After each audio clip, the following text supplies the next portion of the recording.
নমস্কাৰ সকলোলৈ সুপ্ৰভাত। এতিয়া আমি যাই আছোঁ ত্ৰিবেণী ঘাটলৈ স্নান কৰিবলৈ। বুজবল্লা কেনে লাগিল? মানুহ কেনাই অজস্ৰ মানুহ, কিন্তু আমি এইখিনি অলপ খালী জেগা পাইছোঁ। কাৰণ পিছত অলপ মানে উল্টা চাইড হয়তো এইফালে মানুহ থাকবা আহিছে, থকা জেগাৰ পৰা মানে স্নান কৰিব লৈ যাই আছে। চবে ৰাতি আহি পুৱাই আহি বা অলপ ৰেষ্ট লৈছে, কাপোৰ কানি থৈ ফ্ৰেছ হৈ কিনে স্নান কৰিব যাই আছে। গতিকে অলপ খালী আছে। আগত আমি হাতে যিটো জাম দেখিছিলোঁ সেই জামটো পাম মানে এতিয়া যাই ভাল লাগব দেখি কিনে। স্নান কৰি হ'ল, স্নান কৰা জেগাটো ভয়ানক জাম হ'ব। আমি হাতে যিটো জাম দেখিছোঁ সেই জামটো দেখিতো বহুত ভয়ানক জাম হ'ব। ৰেকৰ্ড একদিন মানে 24 ঘণ্টা গাড়ী চলাইছোঁ আমি। 1000 কিলোমিটাৰ গাড়ী চলাই কিনে আহি আমি প্ৰয়াগৰাজ পাই গৈছোঁ মিয়ামাৰ জেগা। আৰু তাতকৈ আৰু ডাঙৰ কথা, 24 ঘণ্টা গাড়ী চলাই আহি আমি 1.5 ঘণ্টা সময় খোজ কাঢ়িছোঁ, হয় না? 1.5 ঘণ্টা সময় খোজকাঢ়ি আহি আমি থকা জেগাখিনি বিচৰি পাইছোঁ। পাই তাতে যাই ৰখাই নাই, গা মূৰ ধুই চাহ পানী খাই ব্ৰেকফাষ্ট কৰি ওলাই এতিয়া স্নান কৰিব যাইছোঁ। আমি গৈ আছোঁ সংগমলৈ। সংগমলৈ আৰু 2 কিলোমিটাৰ বাকী আছে, বেছি দূৰ নাই সংগমলৈ।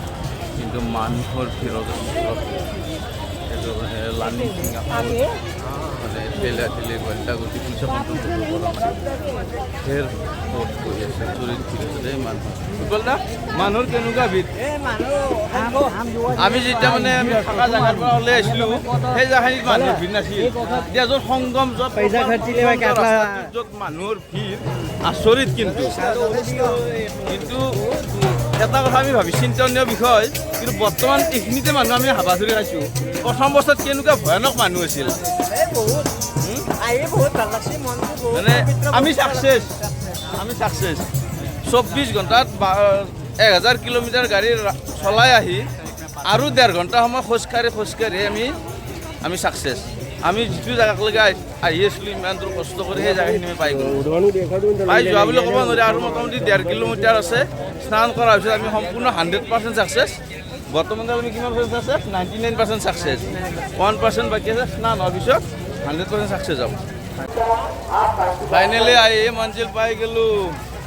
চকুৰ আগত মাত্ৰ 50 মিটাৰ আগত আমাৰ মঞ্জিল। ইমান দিনৰ দুখ ভাগৰ কষ্ট সকলো সামৰি একদম চকুৰ সন্মুখত ত্ৰিবেণী ঘাট। অনুভৱ কেনেকুৱা চকুৰ সন্মুখত ত্ৰিবেণী ঘাট?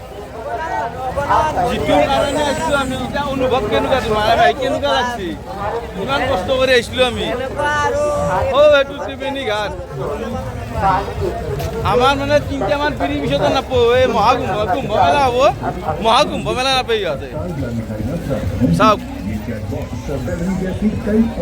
পাই গ'লোঁ ত্ৰিবেণী ঘাট।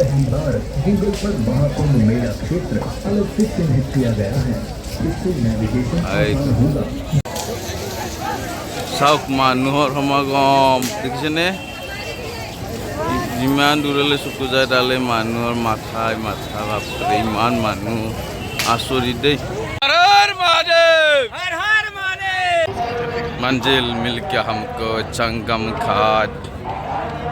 घाट मंजिल पाई गलो स्नान घाट पाई गलो।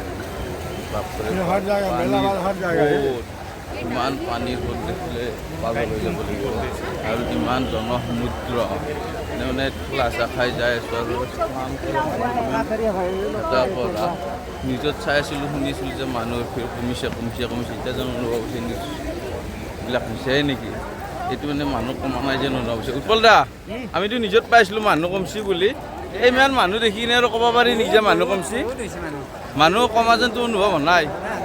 এটা ঐতিহাসিক সাক্ষীৰ লগতে মহাকুম্ভ মেলা স্নান কৰিবলৈ পাই নিজকে সুখ অনুভৱ কৰিছোঁ। লগতে ভাবিছোঁ যে মহাদেৱৰ নিমন্ত্ৰণ অবিহনে এই স্থান কেতিয়াও মোৰ দ্বাৰা সম্ভৱ নহয়।